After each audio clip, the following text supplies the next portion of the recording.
The Kevin Owens show, his little talk segment. Piper's Pit ain't got nothing to worry about here. And I know everybody's going to go, oh, Cornette just doesn't like Steen. Well, I didn't like him personally, but I thought he was good professionally, but that viewpoint has come to an end here. Was he supposed to just give the impression to everybody that he was slumming, that he didn't want to be there, that he was jacking the whole thing off?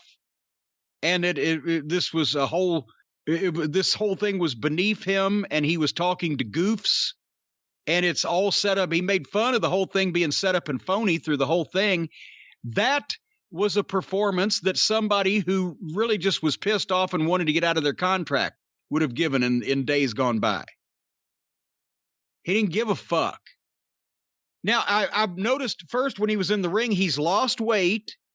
He had his neatly trimmed beard on. He got a haircut, and it's combed, and he's wearing a black sport coat. He's still got to have a tie with his T-shirt because he has to be a little goofy. But he looked halfway professional. Who in the world could have ever had the idea for him to just do that? That is exactly how, minus the goofy tie on the T-shirt, that's exactly how he was supposed to look when he came back in Ring of Honor with a grudge against the company. Like he'd grown up and got professional and been serious about his appearance and looking like a star and being in shape. And he squealed like a pig under a gate that we were just fucking doing horrible things to him because we expected a little level of professionalism. So his guest was the new North American champion, old Leon Ruff, and all 122 pounds of him. And just to make sure that we didn't forget about it, they showed footage of his belt falling off. And Leon was so tickled to be there, he was fangirling like fucking Kevin Steen was fucking Buddy Rogers. And this went nowhere for quite a while. And Owens was trying to pry something out of Leon, and then I think finally he got it. So, of course, Owens is telling him he needs more confidence and fires him up, and then Leon goes too far and thinks he's going to beat the world. And then Owens said, what? When Leon Ruffin mentioned Johnny Sameface's name, well, now you've done it. Owens starts, now you've said his name. He's going to be coming out here. His music will start playing in 3, 2, 1, and the fucking music starts playing. He's making open fun of this whole thing being set up and fucking written, choreographed. Then he did a bit with Gargano with the chairs, and then Owens makes fun of Damian Priest about to come out. They're actually making fun of this being a fucking set-up bunch of hokey bullshit. And by the time Priest comes out and gets in the ring, I don't even care about him because the whole segment's so insulting. But Priest comes in and somehow does his usual great job of sounding natural and like looking like a star while interacting with two midget indie guys. And Kevin Steen sits in the corner and makes fun of the whole thing as being phony. So finally they took about 3 days to set up a 3-way, and then Owens makes fun of Regal coming out to make the 3-way, and then Regal comes out to make the 3-way. This was a segment of hot, phony fucking garbage. And as soon as Regal walked out, I fast-forwarded because I was done with it. Not because of Regal, obviously, but because of Owens calling attention that everything was phony. They gave 15 minutes of TV time to a job guy that's won the belt as a joke, and they're burying Damian Priest, who should be one of the top stars on fucking Raw, working a goddamn deal with this mono-faced midget. So apart from that, what'd you think?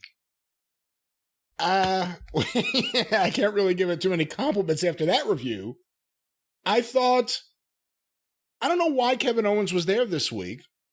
It was mildly entertaining. I realized that Leon Ruff is bigger than Gargano.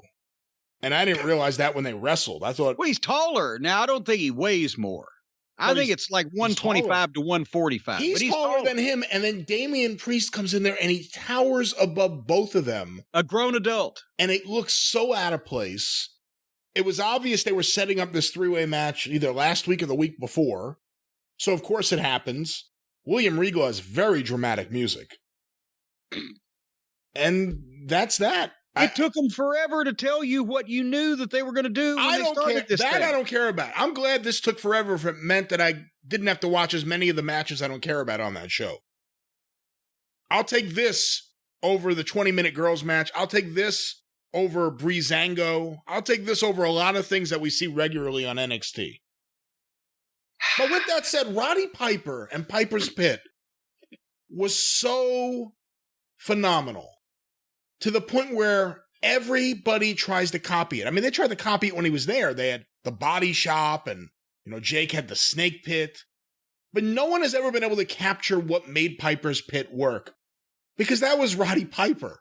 Yeah. And I hate all of these WWE talk shows, as they call them, that happen in the ring. The Miz, has one, and was it Edge and Christian have had one, and Jericho used to have one, and, various idiots have these idiot shows, and they're always so lame and so filled with bad acting. And then you see Piper's Pit, and it still holds up. It's still filled with frenetic energy. Well, also, and it's 2 minutes, and it's go watch any of those Piper's Pits. I was about to say, yeah, 2 minutes. Except for the one where they got Morton Downey Jr. and he wouldn't shut up. Every Piper's Pit was 4 minutes or less. Yeah. I had an interview segment. What'd they call it? The Louisville Slugger. Okay, big deal. That didn't mean they put fucking baseball bats around the ring and goddamn had me dressed in a baseball uniform. They've got to gimmick everything up. It just, if you've got a guy that can talk and he can go out there and he can fucking interact with a guy to either a flunky to make fun of and get heat, or then he gets a top guy and there's fucking animosity there, then you've got something. But this is just fucking ridiculous. Anyway, were you a fan of Funk's Grill?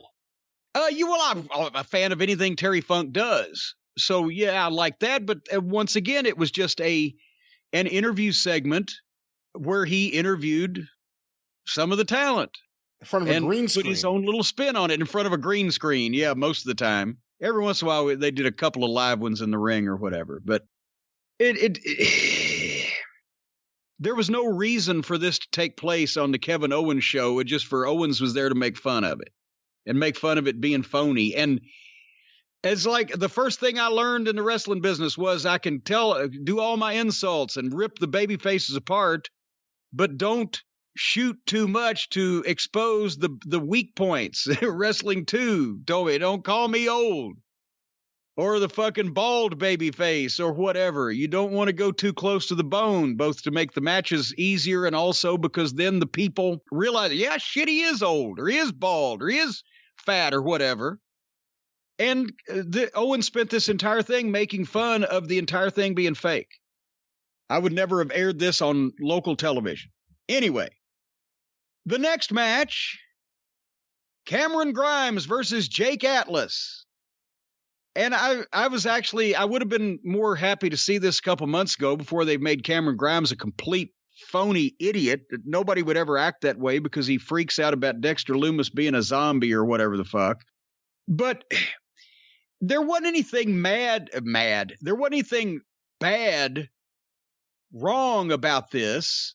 It just that they went 100 miles an hour, like their time got cut in half at the gorilla position because the previous segment probably went twice as long as it was supposed to.